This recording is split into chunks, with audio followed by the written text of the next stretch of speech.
Modern time feels efficient. We have faster phones than ever before, faster delivery. Amazon brings packages to your door in 24 hours. Faster communication. You can text someone across the world and get a response in seconds. Faster banking, faster news, faster entertainment, faster everything. We've optimized time down to the minute, down to the second. We track our productivity, measure our output, schedule every hour. We have apps to manage our calendar, apps to manage our tasks, apps to manage the apps. We are living in the most technologically advanced era in human history. So why does it feel like we have less time than ever? Why does Sunday night fill you with dread about Monday morning? Why do you constantly feel like you're running late, even when you're not? Why does a free Saturday afternoon feel uncomfortable, like you should be doing something productive? Here's the question nobody's asking. What if time didn't become scarce by accident? What if it was redesigned for something else? And what if you've been living inside that redesign your entire life without ever noticing? If you've ever felt like time is slipping through your fingers faster than you can catch it, hit that subscribe button right now, because what I'm about to show you will completely change how you see every single day of your life. We're told that time is neutral, that it's just numbers on a clock, minutes, hours, deadlines, universal, objective, the same for everyone. But that's not true anymore. Time doesn't feel neutral. Not in America, not in 2026. Time feels different now. It feels rushed, fragmented, like it's constantly slipping through your hands no matter how tightly you grip. And here's the strange part that most Americans never stop to question. The more efficient our world becomes, the faster our technology gets, the more tools we have to save time, the less present we actually feel inside our own lives. Something changed, and I'm going to show you exactly what it was. But first, you need to understand what time used to feel like, not to romanticize the past, but to recognize what we lost. When time had rhythm. A few hundred years ago, before electricity, before industry, before smartphones, people didn't manage time. They lived inside it. Think about this. An American farmer in the 1700s didn't have a clock telling him when to wake up. The sun did. When light broke through the window, the day began. When darkness came, the day ended. There was no 5 a.m. alarm, no snooze button, no I'll sleep when I'm dead mentality. The body and the world moved together. Work followed the seasons. You planted in spring, harvested in fall, rested in winter. The rhythm was slow, predictable, natural. Rest followed exhaustion, not a calendar notification that said, "It's time to rest now." You worked until your body needed to stop, and then you stopped. No guilt, no productivity shame, no voice in your head saying you should be doing more. Time wasn't something you fought against, it was something you moved with. Now, I'm not saying life was easier back then. It wasn't. People worked hard, physically exhausting work. But here's the crucial difference. Their nervous system wasn't in a constant state of low-level panic. There was no email waiting for them at dawn, no Slack messages during dinner, no text threads that demanded immediate responses, no LinkedIn reminding them they should be networking, no Instagram showing them everything they weren't doing. When the workday ended, it ended. You couldn't bring it home with you even if you wanted to. There was a clear boundary between work and life, between effort and rest, between doing and being. And that boundary protected something essential. It protected presence, the ability to actually be where you are, not half present while thinking about the next thing, not scrolling while someone's talking to you, not eating lunch at your desk while replying to emails, but fully, completely there. Drop a comment and just say, presence, if you can't remember the last time you felt fully present for an entire hour. No judgment, just awareness. So what happened? How did we go from living inside time to constantly feeling chased by it? The answer isn't what most people think. It's not just technology. It's not just smartphones. It's something deeper, something that happened to the structure of time itself. And once you see it, you can't unsee it. The efficiency trap. Let's talk about what happened in America over the last 150 years. The Industrial Revolution promised something beautiful: efficiency. Machines that would do the work for us, technology that would free up our time, systems that would make life easier. And in many ways, they delivered. Think about it. In 1900, it took an entire day to wash clothes by hand. Today, throw them in the washing machine, press a button, done in an hour.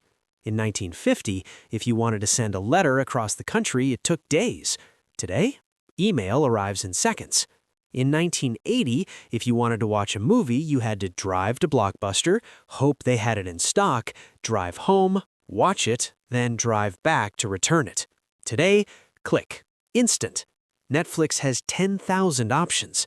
You can do in one day what once took a week. You can accomplish in 1 hour what once took an entire afternoon. Efficiency delivered. But here's what nobody warned us about. Efficiency came with a trade. Tasks got faster, but expectations multiplied. You didn't gain free time. You gained more demands. Think about the modern American workday. In the 1960s, if you worked in an office, you showed up at 9 a.m., you worked until 5 p.m., you went home. And that was it. No one could reach you after 5, no one expected to reach you. Work stayed at work. Today, you wake up and check your phone before you even get out of bed. You respond to emails while making coffee, you join a Zoom call while your kids eat breakfast, you work all day, and then you keep working. At dinner, your phone buzzes, you check it real quick. At 9 p.m., you get a Slack message. Can you look at this by tomorrow? At 11 p.m., you're lying in bed still thinking about the project. The workday never ends. Not because you're weak, not because you lack boundaries, but because the system was redesigned around constant availability. And here's the part that breaks my heart. We call this productivity. We wear busyness like a badge of honor. I'm slammed, I'm swamped, I barely have time to breathe. And we say it with pride? As if being overwhelmed means you're important? As if exhaustion equals success? But what if it doesn't? What if exhaustion just means you're exhausted? If you've ever said, "I'm so busy," and meant it as proof of your worth, leave a comment that just says, "guilty." Let's acknowledge what we've been conditioned to believe. But here's the real problem, the thing that most people never connect. The issue isn't that you're doing too much. The issue is that modern time is structured in a way that makes presence impossible. And when I show you how, everything about your exhaustion will make sense. The fragmentation of time. Let me show you something. The problem isn't that time moves faster. Time hasn't changed. 60 seconds is still 60 seconds. An hour is still an hour. But we changed how we experience it. Modern time is no longer continuous, it's fragmented. Let me give you a concrete example. You sit down to work on something important, a project, a report, deep thinking. You open your laptop. Ping, email notification. You ignore it. Focus. 3 minutes later. Buzz, text message. Just checking in. You reply quickly, get back to work. 5 minutes later. Ding, Slack message from your boss. Got a minute? You respond, sure. Now you're in a conversation. 10 minutes later, you finally close Slack. Back to your project. But now, what were you working on again? You've lost your train of thought. You try to get back into it. Ring, phone call. And this continues all day. At the end of the day, you've been working for 8 hours. But how much actual deep work did you do? Maybe 90 minutes? The rest was interruption. And here's what most people don't realize. Your body wasn't built for this. Your nervous system evolved over hundreds of thousands of years to handle long, uninterrupted rhythms, deep focus for extended periods, then complete rest. Not constant, shallow interruption. When you're interrupted every few minutes, your brain never fully enters deep work. It stays in a state of partial attention, always on alert, always waiting for the next interruption. In that state, it's exhausting. Not the dramatic exhaustion of running a marathon, the quiet, accumulating exhaustion of never fully resting. Even when you're not working, even when you're on the couch watching TV, your brain is still in standby mode, waiting for the notification, the text, the email. You're never off. And over time, that becomes your baseline. Constant low-level urgency. Not panic, not fear, just pressure. A feeling that you should always be doing something, that resting is wasting time, that being still is being unproductive. And pressure, over time, becomes chronic stress. Chronic stress becomes anxiety. Anxiety becomes burnout. And burnout feels like life is just happening to you. Share this video with someone who's always busy, but never seems to actually get ahead. They need to understand this isn't a personal failure, it's a systemic design. Now, you might be thinking, okay, but what can I actually do about this? I'm going to answer that. But first, you need to understand one more thing, because the deepest part of this isn't just about interruptions. It's about something even more insidious, something that affects you even on your days off. The feeling of being behind. Have you ever noticed this? You finally get a free Saturday. No meetings, no obligations, just open time. And yet, you still feel anxious, like you should be doing something. Cleaning the house, running errands, answering emails, being productive. You sit down to relax, and within 10 minutes, you feel guilty, as if resting is wrong. That's not laziness. That's not lack of discipline. That's a nervous system that has been trained to expect urgency. Let me explain what I mean. In the old rhythm of time, there was work and there was rest. Clear boundaries. When you worked, you worked. When you rested, you rested. No guilt, no shame. Today, those boundaries don't exist. You can always be doing something. There's always an email to answer, a task to complete, a side hustle to build, a skill to learn, a connection to make. American culture, especially, glorifies the grind, the hustle. Rise and grind. Sleep is for the weak. Success never sleeps. We've been conditioned to believe that if you're not constantly producing, you're falling behind. And behind what exactly? Behind some invisible finish line that keeps moving? Behind people on Instagram who are only showing their highlight reel? Behind an arbitrary standard of success that doesn't even make you happy, but you feel it anyway? That persistent hum of, I should be doing more, even when you're exhausted, even when you're burned out, even when your body is screaming for rest. You override it because rest feels unproductive, silence feels uncomfortable, and slowing down feels like failure. Comment below and tell me, when's the last time you rested without guilt? Not just physically stopped, but truly rested, without your mind racing, without feeling like you should be doing something else. So here's the uncomfortable truth we need to talk about. Modern time wasn't designed for you. It wasn't designed for human well-being. It was designed for something else entirely. And when you understand what, everything clicks into place. The truth about modern time. Modern time isn't built for humans. It's built for systems, for markets that never close, for metrics that demand constant growth, for optimization of output. Think about it. The stock market never stops. It's global, 24/7. Amazon expects 2-day shipping, 1-day shipping, same-day shipping. Your boss expects you to respond to emails within an hour, sometimes within minutes. Uber Eats delivers food in 30 minutes. Everything is faster, more immediate, more available. But who benefits from that speed? Not you.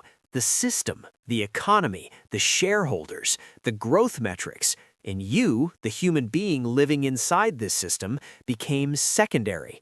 Your rest became unproductive. Your presence became inefficient. Your need for rhythm became outdated. And the saddest part?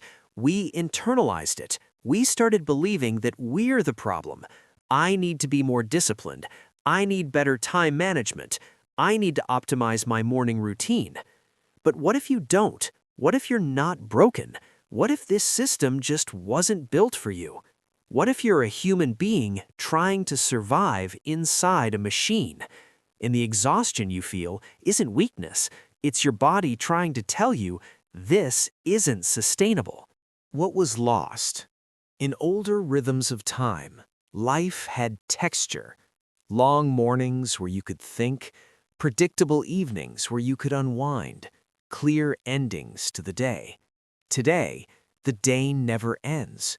You wake up to your phone, you work through lunch, you scroll at dinner, you check your email before bed. There is no natural boundary anymore, just one long, continuous stretch of availability, and a nervous system that never fully powers down. Your body doesn't know when it's safe to rest because it's never fully safe. There's always something waiting, always something you could be doing, always something left undone. And that is exhausting in a way that sleep can't fix, because you're not just physically tired, you're existentially tired. Tired of the pace, tired of the pressure, tired of feeling like you're always behind. And no amount of self-care Sunday fixes that, because the problem isn't you, it's the water you're swimming in. It's not about going backwards. Now, let me be clear, this isn't about rejecting technology or going back to living like it's the 1800s. This isn't about romanticizing the past. It's about recognizing something crucial. Efficiency without rhythm destroys presence, and presence is what makes time feel meaningful. You can be productive all day and still feel empty at night, because productivity isn't the same as purpose, and busyness isn't the same as fulfillment. The solution isn't to manage your time better. The solution is to recognize time didn't betray you. It was redesigned around priorities that aren't human.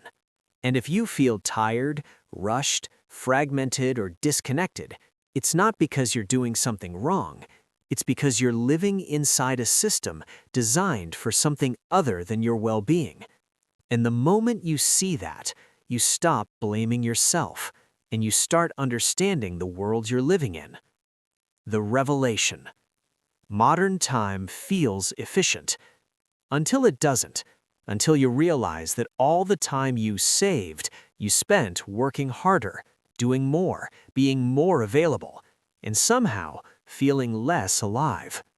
The world promised you freedom through efficiency, but what it gave you was a treadmill that never stops. And if you've felt that, if you've ever looked at your calendar and felt trapped, if you've ever wondered why rest feels impossible, you're not broken, you're awake. And waking up is the first step to reclaiming your time. Not by managing it better, but by questioning who it was designed to serve in the first place. If this made something click for you, you're not alone. Subscribe, because there's so much more beneath the surface. And leave a comment. What's one thing you're going to reclaim this week? One boundary, one moment of presence, one breath that's just yours. Welcome to Built for Another World.